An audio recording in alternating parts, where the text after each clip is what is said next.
കുമ്പളങ്ങ തോരനാക്കിയാലോ? കുറച്ച് വെറൈറ്റി ആയിരിക്കും. എല്ലാവരും ഇങ്ങനെ ആക്കലുണ്ടാവില്ല, കൂടുതൽ പേരും കറിയല്ലേ ആക്കൽ. ഭയങ്കര സിമ്പിളാണ്, സാധാരണ തോരൻ വെക്കണ പോലെ തന്നെ. പിന്നെ എൻ്റെ സ്റ്റൈലാട്ടോ ആക്കുന്നത്. അപ്പോൾ നോക്കാം. എൻ്റെ പാൻ വെച്ച്, പാൻ നല്ലപോലെ ചൂടായിട്ടുണ്ട്. ആവശ്യത്തിന് വെളിച്ചെണ്ണ ഒഴിച്ച് കൊടുക്കാം.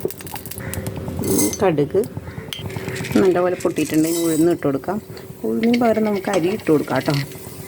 അരി അടിക്കാൻ ഇഷ്ടമെങ്കിൽ, ഉഴുന്നില്ലെങ്കിൽ അരി കഴുകിയിട്ട് അത് ഇട്ട് കൊടുക്കാം. എരിവിന് ഞാൻ ചില്ലി ഫ്ലെക്സ് ഇട്ട് കൊടുക്കണം. ലേശം ഇട്ട് കൊടുക്കും. അധികം എരിവ് വേണ്ട. എരിവ് പിന്നെ ആവശ്യത്തിന് ഇഷ്ടത്തിനൊക്കെ ഇടാം. പിന്നെ ഇതിൽ കുറച്ച് ചെറിയ ഉള്ളി, അല്ലാണ്ട് ചെറുതായിട്ടൊന്നുമില്ല കേട്ടോ, നമുക്ക് ഇട്ട് കൊടുക്കാം. ഞാൻ തേങ്ങയാണ് ഇട്ട് കൊടുക്കണം.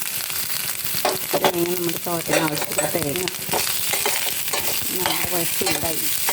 സ്റ്റീലിൻ്റെ പാത്രം കൊണ്ട് വേഗം തേങ്ങ കൂടി ഇട്ടിട്ട് നന്നായിട്ട്, ഇതിൽ വെള്ളം ഉണ്ടാവുമല്ലോ കുമ്പളങ്ങയിൽ. ഞാൻ കുമ്പളങ്ങ ഇട്ട് കൊടുക്കാം. അതിൻ്റെ ഫുള്ള് ഇട്ട് കൊടുത്തിട്ടുണ്ട് കുമ്പളങ്ങ എനിക്ക് ഇഷ്ടമുള്ള പോലെ കട്ട് ചെയ്യാം കേട്ടോ. ഞാൻ എനിക്ക് എളുപ്പത്തിൽ നോക്കിയിട്ട് കുറച്ച് ഇങ്ങനെ നീളത്തിലാണ് കട്ട് ചെയ്തിരുന്നു. ചെറുതായി ഇങ്ങനെ ക്യൂബ് പോലെ കട്ട് ചെയ്യാം, നമ്മുടെ ഇഷ്ടം പോലെ. പെട്ടെന്ന് അധികം കൂടെ വേവെന്ന് പറയാൻ പറ്റില്ലല്ലോ. നന്നായിട്ട് ഇളക്കി കൊടുക്കാം കേട്ടോ. അത് നല്ലപോലെ ഇളക്കി ഒഴിപ്പിച്ചിട്ടുണ്ടെങ്കിൽ മഞ്ഞൾപ്പൊടി ഇടാം. മഞ്ഞൾപ്പൊടി വേണ്ട, ഈ കളറിൽ വേണമെന്നുണ്ടെങ്കിൽ ചിലർക്ക് വൈറ്റ് കളറായിരിക്കും ഇഷ്ടം. അപ്പോൾ പിന്നെ അങ്ങനെ തന്നെ ഈ വൈറ്റ് കളറായിട്ട് എടുക്കാം. ആവശ്യത്തിന് ഉപ്പും കൂടി ഇട്ട് കൊടുക്കാം. ഇതൊന്ന് നമുക്ക് നല്ലപോലെ മിക്സാക്കി കൊടുക്കാം കേട്ടോ.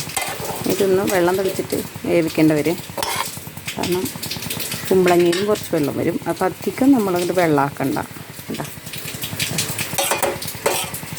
ഇതിങ്ങനെ നന്നായിട്ടൊന്ന് മിക്സ് ആക്കട്ടെ കേട്ടോ. ഫോൺ പിടിച്ചിട്ട് ചെയ്യുമ്പോൾ ശരിക്കാവില്ല.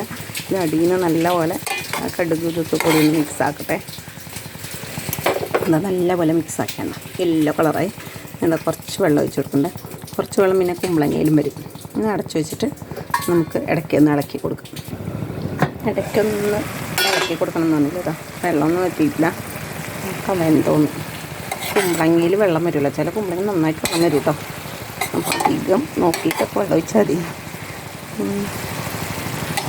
നോക്കാം വെന്തോന്ന്. വെന്തിട്ടുണ്ട് കേട്ടോ. ഇത്തിരി ഒരു ബലം പോലെയുണ്ട്.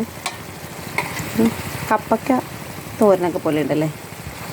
കപ്പയ്ക്ക, കർമൂസ്, പപ്പായ എന്നറിയില്ലേ, അതിൻ്റെ തോരൻ പോലെ കാണുമ്പോൾ അങ്ങനെയുണ്ട്.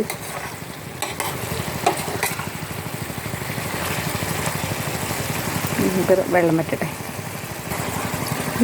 വേറെ ഇമ്പോർട്ടൻ്റ് ആയൊരു സാധനം ഇടാൻ മറന്നുപോയി, കരിവേപ്പില. അതും കൂടി ഒന്ന് ഇട്ടേക്കാം, അരച്ചേക്കാം. നമ്മുടെ തോരൻ എന്താ റെഡി ആയിട്ടുണ്ട്. ഭയങ്കര സിമ്പിളാണ്, പെട്ടെന്ന് തന്നെ ആവും. പെട്ടെന്ന് ഇങ്ങനെ വലിയ വേവൊന്നുമില്ലല്ലോ. കുമ്പളമേക്ക് ഇതൊന്നുമില്ല വലിയ. അപ്പോൾ ഇതുപോലെ തോരനാക്കി നോക്കാത്തവരൊന്ന് കുമ്പളങ്ങ തോരനാക്കി നോക്കിയിട്ട് കമൻ്റൊക്കെ ഇടാം. അപ്പോൾ ആദ്യമായിട്ടാണ് എൻ്റെ ചാനൽ കാണുന്നത്. സബ്സ്ക്രൈബ് ചെയ്തിട്ടില്ലെങ്കിലൊന്ന് സബ്സ്ക്രൈബ് ചെയ്ത് സപ്പോർട്ട് ചെയ്യണേ. വേറൊരു വീഡിയോ ആയിട്ട് പെട്ടെന്ന് തന്നെ കാണാം. ഇതുപോലെ ഈസി റെസിപ്പി. കുറച്ചും കൂടി വെള്ളമൊക്കെ ഉണ്ട് കേട്ടോ.